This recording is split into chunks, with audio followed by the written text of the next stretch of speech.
Spongebob Squarepants, Mark Cavendish. What have those two got in common? Well, apart from standing on the same podium in Masaieed on Tuesday, probably very little. Right, let's rewind a few hours now and talk you through stage 3.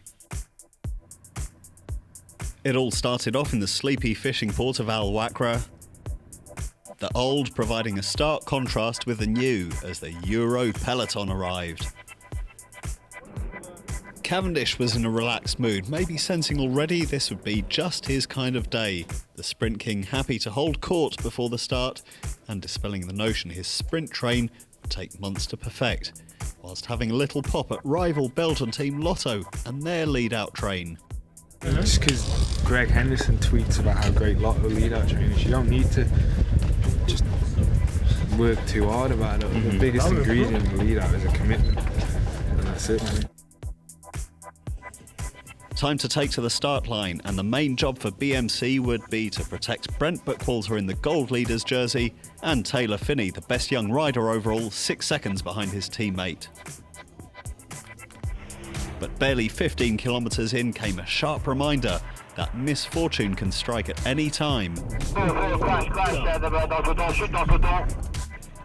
With the peloton going full tilt towards the first intermediate sprint, a nasty pile-up left a fair number picking themselves off the floor. Saxo Tinkoff's Karsten Kroon wasn't so lucky. A deep laceration to his knee saw him headed to hospital.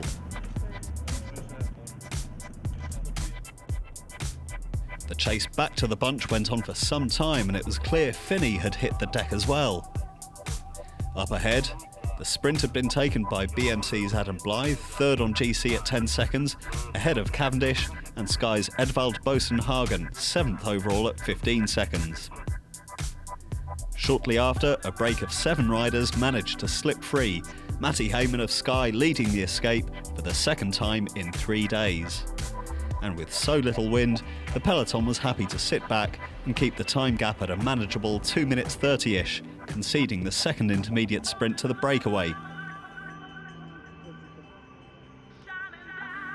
Approaching Al Wakra a second time, the escape was getting a bit sloppy, and shortly after it was caught. Back in Masaieed, meanwhile, the great and the good, not forgetting Spongebob and friends, had all assembled to await the peloton and what would surely now be a big sprint. And that's just what it was. Notice Cavendish and just how much lower he gets over the bars than his rivals. His win, without a train, looking easy. Well, by his standards anyway.